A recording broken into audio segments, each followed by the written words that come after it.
ปฏิปาดุงโดยมื้อนี้พิมพ์ผ้าสิผ้าบ่าวพามีเลาะเบิ่งหยังมื้อนี้ฮะดอกบงไก่จะดอกบงเป็ดเลาะเบิ่งไก่ก็เลาะเบิ่งเป็ดใช้ให้อีหล่าผ้าบ่าวเลาะเบิ่งดูหั่นลูกโอ้โธ่ป้าลุงเอ้ยเนาะใช้หาซี่บ่าวเบิ่งดูลูกป้านี่เนาะมีครบสุดแท้เฮือนน้องพิมพ์ผ้านี่เป็ดก็มีพี่น้องเอ้ยใช้เบิ่งเป็ดน้อยตัวนี้ก่อนนี่โอ้โธ่พี่น้องเอ้ยเฮ้อีหล่าซื้อมามื้อใดนี่ลูกถึงมาบัวบานเมื่อวานนี้งามแท้ตูบน้อยขอกเป็ดขอกแบ่นี่เนาะอันนี้ได้สาตูบยังนี่ตกไก่ขอกไก่โอ้โธ่เก่งนี่มันม่านลูกได้เนาะหลานเนาะลูกมันอยู่ท้องลูกมันอยู่ท้องบ่โอ้ไปยันแบ่ซนปะอัดไว้ให้ล่ะโอ้จักโตหาซื้อมาใหม่ฮะ8ซื้อไก่8โตปลาปลาไก่โดยโธ่เอามาเมื่อเช้านี่ได้มาแล้วก็ปล่อยไปเลยไก่หันไหนจักโตก็8โตวันนี้ฮะรวมเบิดนี่จักโตแล้วไก่10โตมันนี่เป็ดอีกเนาะทั้งเป็ดทั้งไก่พี่น้องเลยลูกขึ้นแหลกแล้วขึ้นหาจูคนนี้ล่มได้อีหล่าเอ้ย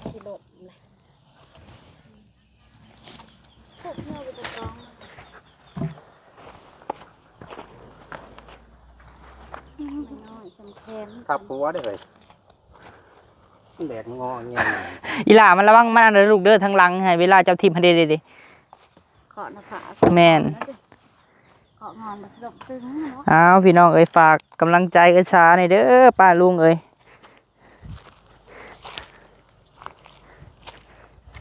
ผัวพ่อเมียเพียง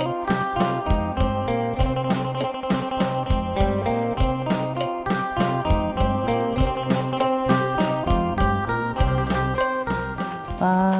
โทพี่น้องเอ้ยเนาะเปิดภาพมากอะเอาพี่น้องเนาะกับทักไทยสบายดีสุขุสุคนพี่น้องเอ้ยสุหม่องสุบอนเด้อพี่น้องเด้อเนาะพบพ่อกับบ่าวพามีอีกแล้วพี่น้องเอ้ยพบพ่อกันเป็นคลิปที่2เนาะพี่น้องเนาะอยู่ที่ครอบครัวเพื่อนซ่านของเอื้อยสาคนขยันพี่น้องเอ้ยเอาพี่น้องเอ้ยทักทายสบายดีทางหลานสาวก่อนสบายดีลูกสบายดีโดยสบายดีป้าลุงว่าบังดูปฏิปาดุงโดยมื้อนี้พิมพ์ผ้าสิผ้าบ่าวพามีเลาะเบิ่งหยังมื้อนี้ฮะดอกบงไก่จะดอกบงเป็ดเลาะเบิ่งไก่ก็เลาะเบิ่งเป็ดใช้ให้อีหล่าผ้าบ่าวเลาะเบิ่งดูหั่นลูกโอ้โธ่ป้าลุงเอ้ยเนาะใช้หาซี่บ่าวเบิ่งดูลูกป้านี่เนาะมีครบสุดแท้เฮือนน้องพิมพ์ผ้านี่เป็ดก็มีพี่น้องเอ้ยใช้เบิ่งเป็ดน้อยตัวนี้ก่อนนี่โอ้โธ่พี่น้องเอ้ยเฮ้อีหล่าซื้อมามื้อใดนี่ลูกถึงมาบัวบานเมื่อวานนี้2 4 6คู่หนึ่ง30,000บ่นี่ฮะบ่เอ้ยสาโอ้เลี้ยงเป็ดพี่น้องเอ้ยเป็ดน้อยเนาะโอ้ใช่ทางนั้นได้มียังพานาบ่าวไปเบิ่งดูฮะโอ้โธ่งามแท้ตูบน้อยขอกเป็ดขอกแบ่นี่เนาะโอ้เป็ดนี่ตัวบักใหญ่น้องพี่น้องเอ้ยลิ้นพี่อันนี้ขอกยังลูกขอกแบ่โอ้อันนี้ได้สาตูบยังนี่ตกไก่ขอกไก่โอ้โธ่เก่งจักเลี้ยงเลยพี่น้องเอ้ยอีหล่าก็เป็นบ่ลูกเลี้ยงแบ่นี่เป็นอันทางใดสิบอกป้าลุงรู้ไปเลี้ยงแบ่ทางใดแต่ละมื้อทางพุ่นบ่โอ้โหพี่น้องเอ้ยแบ่อันนี้มันม่านลูกได้เนาะหลานเนาะลูกมันอยู่ท้องลูกมันอยู่ท้องบ่โอ้ไปยันแบ่ซนปะอัดไว้ให้ล่ะสาวน้อยเลี้ยงแบ่พี่น้องเอ้ย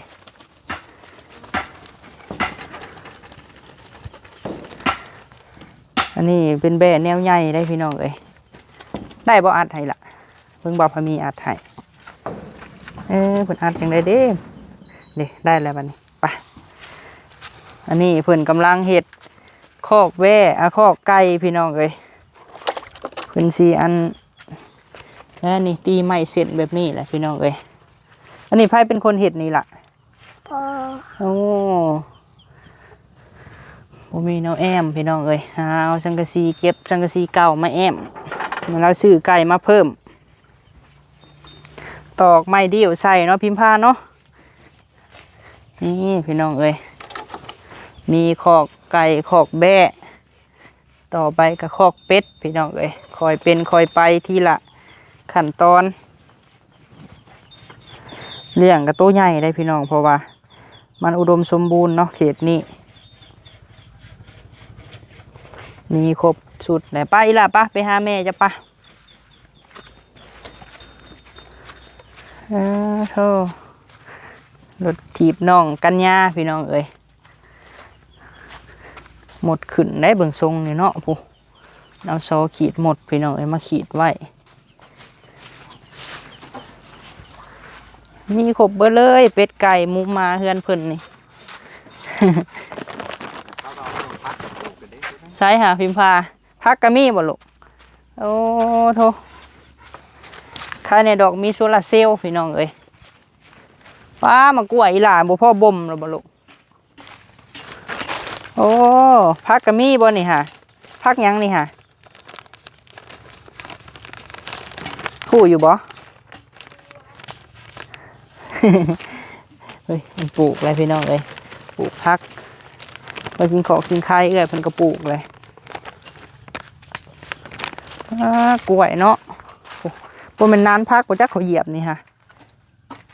โอ้ยซาบ่แม่นพ่อบ่มแล้วบ่นี่ฮะนี่ยังบ่กล้วยพี่น้องเอ้ยเอากล้วยตานี้ก็สุกบ่น่ะฮะเอามันคือเหลืองค่ะโอ้แก่แล้วบ่จักเนาะเอาบ่ประจำสิตัดตัวสิตัดเอาลำมันย้ำให้เป็ดเลย ตัดดูแลสุดแล่นบ่นี่ฮะสบายดีเด้อเด้อโดยโอ้ไปซื้อไก่บ่ถึงเจ้านะ โดย โอ้จักโตหาซื้อมาใหม่ฮะ 8 ซื้อไก่8โต ข้าวปลาไก่ โดยโท เอามาเมื่อเช้านี่ได้มาแล้วก็ปล่อยไปเลย ไก่หันไหน โดย จักโตก็8โตวันนี้ฮะรวมเบิดนี่จักโตแล้วไก่10โต 13โต มันนี่เป็ดอีกเนาะทั้งเป็ดทั้งไก่พี่น้องเอ้ยเอาเลี้ยงไปตัวน้อยนะคู่หนึ่ง30 โดย ให้กินห้ำบ่หรืออาหาร กินห้ำหัวอาหารเลย ยังน้อยอยู่เนาะปลาย โดยอยากตัดกันตัดไว้ให้ไก่ไว้ให้เป็ดเนาะซอยให้เป็ดบ่ แม่ชายบนกับห้ำมันยังบ่เปลืองห้ แม่น ำแต่มันกิน หาซื้อแหนแดงหาเด้อมาให้ นี่ รู้จักบ่แหนแดง พี่เสียงซินี่เลย เฮาก็เห็นเขาเจ้าเลี้ยงแล้วเขาเจ้าเลี้ยงอันเฮ็ดคือน้องซะนี่เด้แต่ว่าปล่อยแหนแดงรู้จักบ่หา บ่จัก แหนแดงแม่นผสมกับห้ำเลยให้เป็ดกินโอ้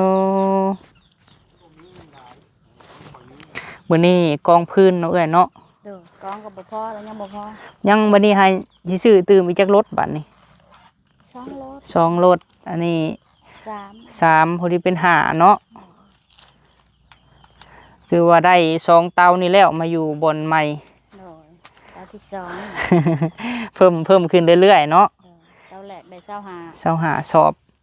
เตาที่2ก็ได้จัก 25สอบก็ได้อยู่ล้านหนึ่งพี่น้องเอ้ยมาแยกคาน หักขึ้นเลย หักคืน500,000 กำไร กำไรกันมันก็บ่ได้ดอกนะเพิ่นหาซื้อกระสอบกระแสบ โดย เฮาก็เฮ็ดไปหั่นนะใครกว่าบ่มีแนวเฮ็ด แมนกระสอบหน่วยเท่าไรเดี๋ยวนี้เอ้ย หน่วยละพัน หน่วยละพัน โดย พันกีบได้เนาะบ่แม่น1,000 บาท โดย ยันพี่น้องฟังไทยโอ้แพงแท้ว่ะ อยากพาง เออ กันเฮาสิไล่กี้จังซั่นมันก็บ่ได้ดอก แมน บ่ได้ไล่ดอกเฮ็ดไป คันว่าไล่นี่แฮงบ่ได้เนาะเอ้ยเนาะ โดย คันว่าไล่ ต่างกับว่าเขาเป็นแม่ค้านะก็ว่าเขาได้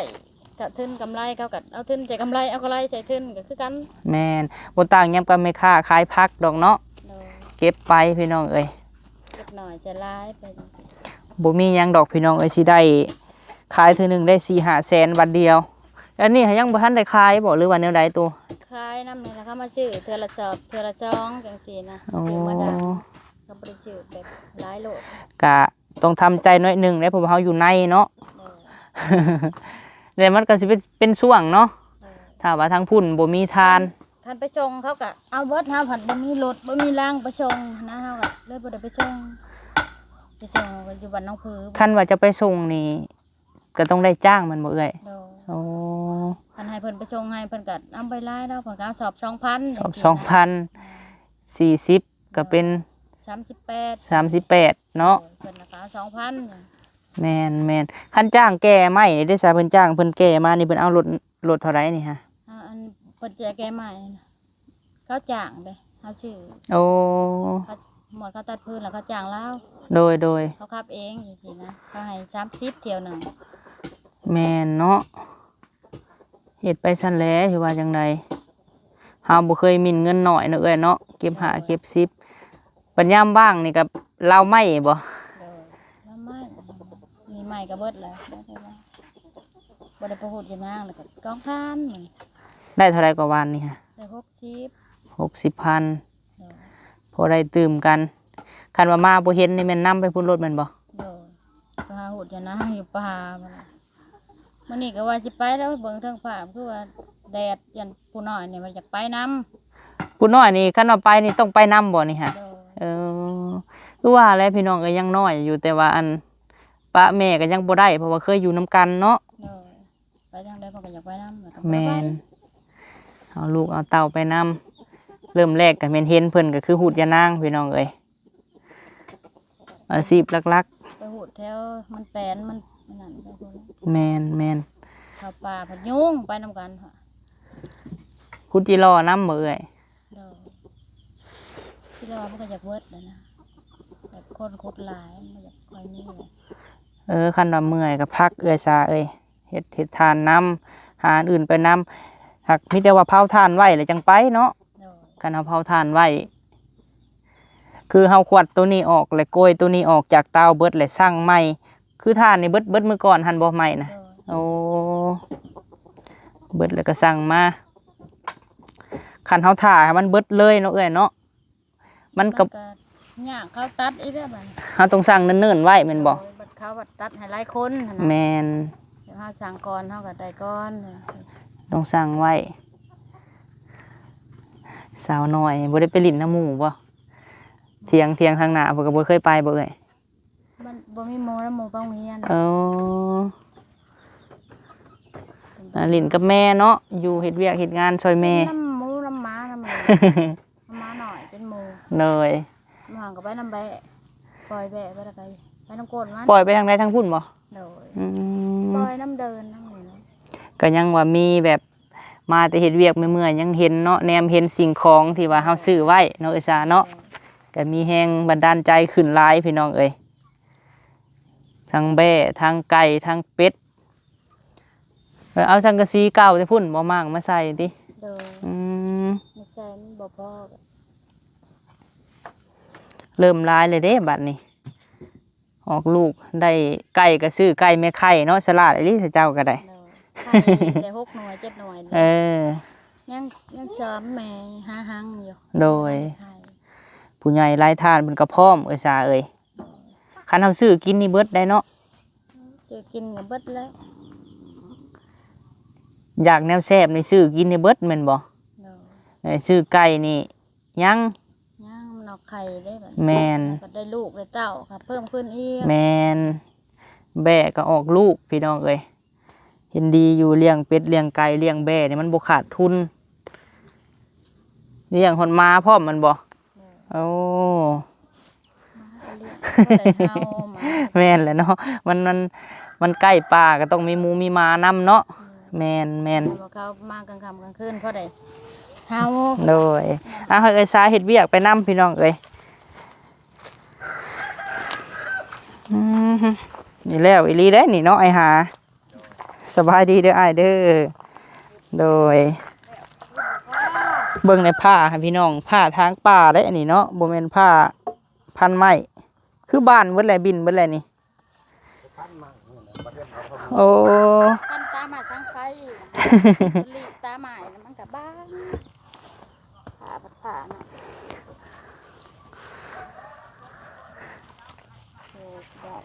ถ้าว่าเพิ่นเอาพื้นมาส่งให้นี่ถ่ายให้มัน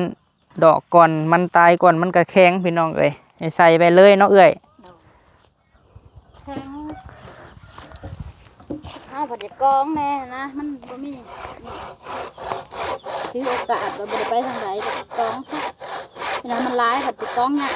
แม่นเลยเห็นลายมันโอ้ขี้ข้านแน่เนาะมันลายเกินเนาะ เต็มกันแหละจักใหม่โคตรจักใหม่ชื่ออยู่ใช่ แม่น คือหน้าอีก แม่นแหละ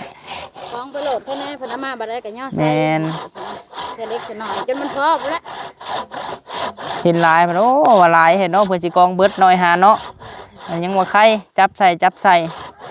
บ่พอสำหรับจังสั่งมาตื่มเนาะ กองไปแล้วก็บ่พอแล้วก็ยังสั่งเพิ่ม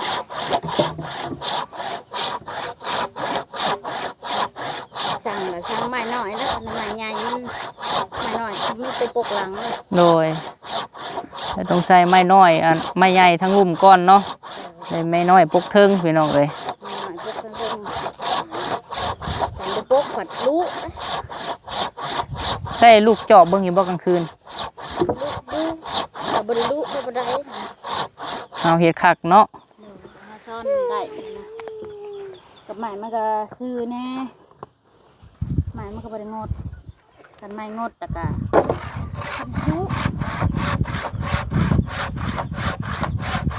ลูกจะขึ้นแหลกแล้วขึ้นหาจูคนนี้ โดย ขึ้นท้องไปแล้วก็แล้ว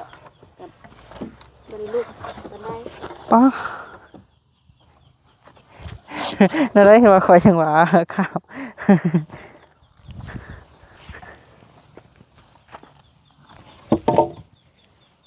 จริงมั้ยนั่น ล่มได้อีหล่าเอ้ย ที่โดดเลย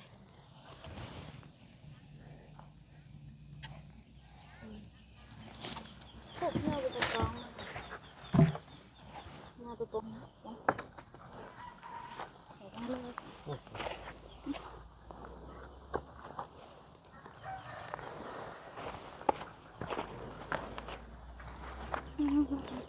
ระวังได้อุตสาห์เอ้ย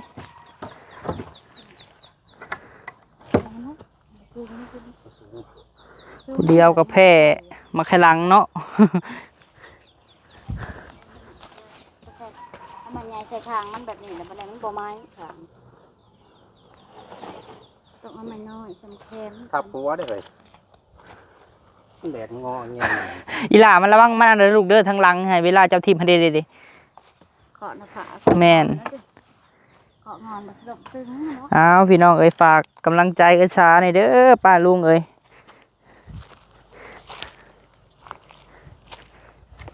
ผัวพร้อมเมียเพียงพี่น้องเอ้ยเฮ็ดไป ไปเอามันเปิดก็ได้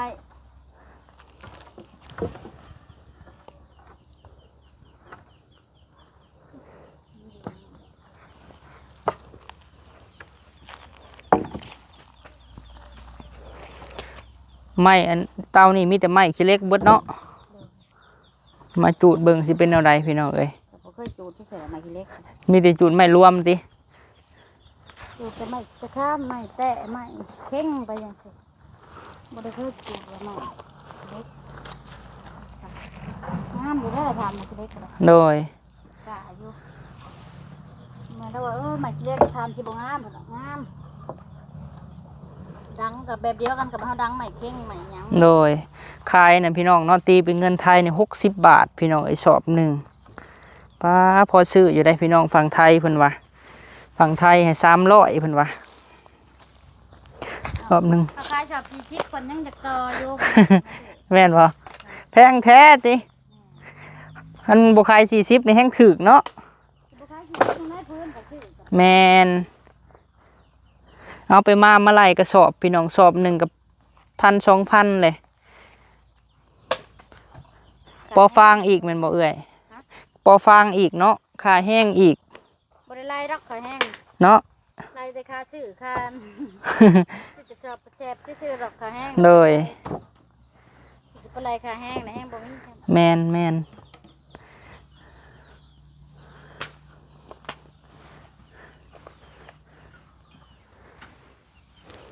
เอาไปไล่ใส่แห้งบ่ได้กินหยังเนาะเบิดเลยพี่น้องเอ้ย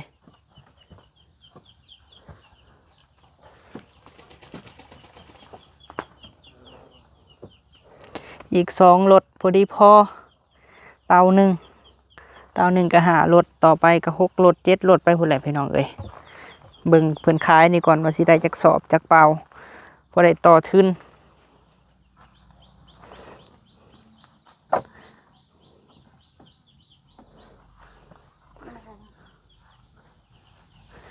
อ้ายก็บ่ได้ใช้แขนยาวซำเนาะอ้ายเนาะขาสั่นเลยส่วนหลายเพิ่นฝากมาพี่น้องเอ้ยเพิ่นฝากแต่ให้เด็กน้อยเนาะแต่ว่าของเอื้อยหันยังบ่มีเอื้อยซากับอ้ายนี่ยังบ่มีเครื่องพี่น้องเอ้ยเพิ่นก็เอาดอกถ้าว่ามีผู้ใหญ่ใจดีใจบุญฝากเครื่องฝากหยังมาให้เพิ่นก็เอาพี่น้องเอ้ยเครื่องมือสองก็ได้หั้นนะพอได้เพิ่นนุ่งเฮ็ดเวียกเฮ็ดงานพอเพิ่นบ่ได้ซื้อ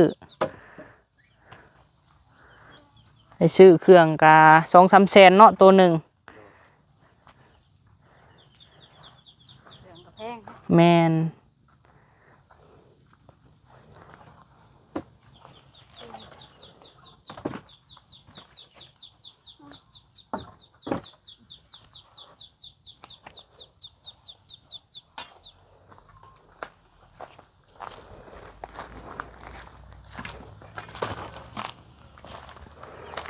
มาหน่อยแท้นี่เนาะ ม้าเขาเนี่ยม้าเขาถิ่มมาเลยเห็นมันเก็บมาเลี้ย จะกินหลอดบ่หลอด จักเลยเนาะคือมันน้อยแท้ น้ำกินข้าวอยู่บ้าง อยู่เพื่อนเฮาคือกันเลยส่วนหลายก็ได้ เจ้าของไปน้ำงัวน้ำแบ่แล้วก็ลงบาดนี่เฮ็ดเพิ่นเก็บมาไปอีตนเนาะ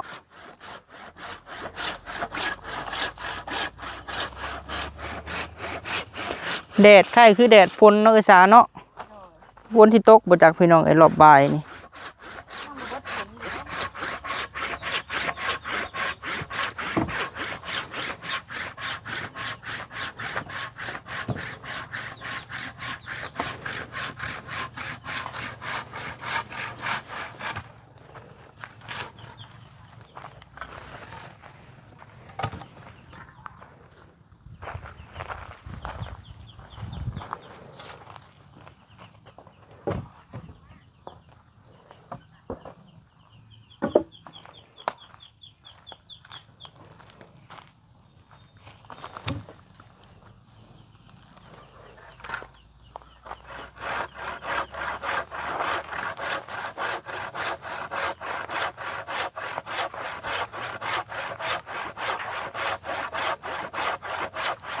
อันนี้ได้พ้นแล้วเนาะไอ้เนาะ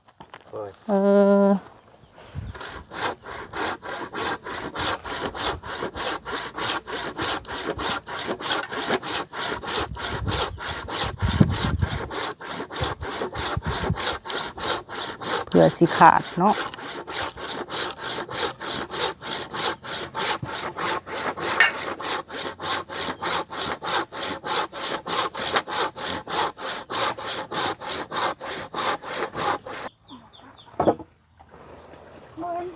มีผู้เบิกทางแล้วไปถึงหยกกันเนาะ แมน แต่ว่ามันจากมดเขาขายเลยเด้แต่เก่าเห็นแต่ผู้เฒ่าก่อนเดี๋ยวผู้เฒ่าเลื่อนแบบนี้ เดี๋ยวมื้อหน้าจังสิซื้อมาให้วิทยุค่ะมีพ่อเพิ่นอยู่ฝั่งไทยพี่น้องเอ้ยไปมื้อนี้หั่นบางเทื่อไปตลาดมันสิซื้อมาฟังพอได้บ่เครียดเพิ่นว่าลูกเบิ่งท่านเนาะอ้ายเนาะวันนี้ได้นอนเบิ่งอยู่เตียงนี่พี่น้องเอ้ยนอนฟังวิทยุ เวลาพังแล้วยามกลางคืนบ่ได้เฮ็ดหยังเนาะ กลางเว้นถึงจะพังบ่ได้ ฟังบ่เข้าเรื่องแล้วเนาะก็เป็นกันได้ฟังข่าวเนาะเอ้ยเนาะฟังข่าวเรื่องพยากรณ์อากาศกลางเว้นเพิ่นมามั่วแต่อันฮูดยานางติ ไปพี่น้องไป นำแบบไปทางนึง เวลาส่วนโตวนี่ยากๆเลยพี่น้องเฮ้ย มันจะไปนักละมาผัดโอ้ยไปทางใดคือบ่พ่อผัดว่า โดย จะหาดินทางใดผัดว่า คันบ่พ่อนี่เห็นไปหาหุดยานางมันบ่เอ้ยโอ้ เจ้าจะได้ไปหาอยู่หากินหาน้ำใหม่น้ำมัน โดย น้ำใหม่กับไปหากับคายกับพ่อได้คายอยู่ดิ มันอึดเลยเนาะ มั มัน น จะเบิดแหละ มันอยากเบิดเลย เราก็ซื้อดีอยู่ โดย เอาไปหาหลอกคายกับไปคายใส่ถุงไปเจ้าไว้แบบ10 โมง 11 โมงพอดีเพิ่นกินข้าวง่ายอย่างนี้นะ ต้องมียานางพร้อมแม่นบ่ โดยแม่นางพักขะแยง มีแถมเลยเนาะ สำหรับแกงเลยเฉพาะ โดย ข้าแต่น้ำใหม่ผัดย่างเด้ผัดว่าบางคนผัดว่าโอ้คอยจะกินแกงผัดว่า ต้องครบสุดถุง10,000กีบพี่น้องเนาะ10,000 20 บาทถุงหนึ่ง20 บาทนี่แถมผักขะแยงแถมยานางพร้อมพี่น้อง20 บาทกับถุงบักใหญ่เนาะเอ้ยเนาะ ขอย2 โล โดยชำสิกินพี่น้องเอ้ยเอาชามาเยี่ยมยามคือเก่าเอ้ยกับปะได้บัตรนี่เนาะโดยกองทานเนาะ สบายดี ขออนุญาตไหมพี่น้องเอ้ยเข้ามาคือเก่านี่แหละเนาะแวะเวียนมากับก็เด้อไอายเด้อโดยกับก็เด้อลูกเด้อสบายดีพิมพา โดยกับปะก่อนบาทนี่พี่น้องเอ้ยเอาขอบบุญขอบคุณถูกกำลังแหงใจเด้อพี่น้องเด้อมอบให้เนาะมาเบิ่งเรากองพื้นพี่น้องเอ้ยใกล้สิเบิดและไหม้แล้วก็ได้เนาะขอบบุญขอบคุณสุหมองสุบอนถูกกำลังแหงใจที่มอบให้เนาะขอให้พ่อแม่บ้านลุง FC พ่อแต่สิ่งดีๆเข้ามาแล้วก็ลืมบ่ได้กับผู้ใหญ่ใจดีใจบุญเนาะพี่น้องเนาะที่เพิ่นได้สดซอยครอบครัวเอ้ยสามาจังใดก็ฝากเคสของเอ้ยสาเนาะไว้นำอ้อมอกอ้อมใจพ่อแม่นี่เด้อพี่น้องเอ้ยฝากเบิ่งคลิปแล้วก็กดแชร์พี่น้องเอ้ยบ่ให้ผู้ที่เพิ่นยังบ่ทันเบิ่งคลิปแล้วเบิ่งนํเนาะบางเทื่อผู้ใหญ่ใจดีใจบุญเพิ่นมองเห็นพอได้มีกำลังใจซอยเพิ่นพี่น้องเอ้ยคนละ1 ไลค์ 1 แชร์แล้วก็บ่ข้ามโฆษณาเนาะพี่น้องไปพี่น้องเอ้ยถ้าว่ามีพ่อแม่พี่น้องอยากสดซอยลาวเข้ามาพี่น้องเอ้ยต่างๆเนาะอันใดที่เพิ่นขาดเรือตอนนี้คือหลักๆกับข้าวน้ำจำปาก็แม่นมีพออยู่พอกินแล้วพี่น้องเอ้ยอุปกรณ์ทำมาหากินเพิ่นกะนี่แหละพี่น้องเอ้ยบ่อยู่บ่เช่ากะคือพี่คือน้องเห็นเนาะบ่แม่นที่อยู่ของเราเองพี่น้องเอ้ยเป็นที่อยู่ของคนอื่นได้มาอาศัยหรือว่ามาอยู่ส้นเช่าพี่น้องเอ้ยเราก็สามารถทำมาหากินเลี้ยงเป็ดเลี้ยงไก่เลี้ยงแบะพี่น้องเอ้ยบ่พอมีก็นับถือเนาะน้ำใจครอบครัวเพิ่นสมกับว่าเฮาเอาออกมาแต่ป่าพี่น้องเอ้ยมาอยู่บ่อนที่ว่ามีขู่มีคนแน่ทางพุ่นกับทางใหญ่พี่น้องเอ้ยออกไปพุ่นนี่ก็สะดวกสบายเนาะทางนี้ก็ได้มื้อนี้ก็อยากมั่วๆแน่พี่น้องเอ้ยเพราะมันบดแหละมันบ่อยากงามปานใดกล่องก็ได้เนาะไปขอบคุญขอบคุณสุหม่องสุบอนเด้อพี่น้องเอ้ยสำหรับคลิปนี้ไปแล้วพี่น้องเอ้ยสบายดี